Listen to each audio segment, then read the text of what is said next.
Gumless কাঁঠাল আমরা যেমনটি দেখতে পাচ্ছি এখানে আসলে রোপণের মাত্র 6 মাসের মধ্যে মুচি চলে এসেছে অলরেডি।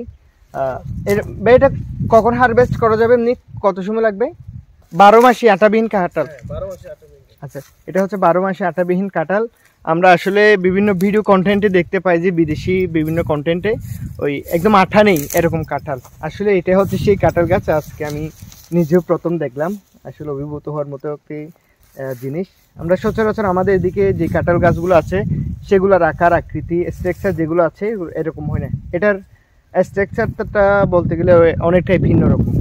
আঠাবিহীন গামলেস, যাকে 12 মাসি কাঁঠাল বলে আর কি। এটা আঠাবিহীন 12 মাসি কাঁঠাল। এটার বয়স 6 মাস, 6 মাসের গ্রোথ এবং মুচি এসেছে। আমরা এটা আসলে আগে দেখতাম অনলাইনে, এখন আমরা ভালোই দেখতেছি, নিজেরা লাগে একদম চাক্ষুষ প্রমাণ যে আমরা দেখছি যে হ্যাঁ না আসলে। এবং আমরা এটা লাগানোর কারণ হচ্ছে যে এলাকায় এটা যেন ভালোভাবে এক্সটেনশন করা যায়, এখান থেকে চারা কলম করে। আপনাদের এখানে কি পরিমাণ কাঁঠাল গাছ রয়েছে? আমরা 300টা গাছ দিয়ে একটা মাতৃবাগান করছি, যাকে জাম প্লাজম বলে আর কি, কাঁঠালের জাম প্লাজম।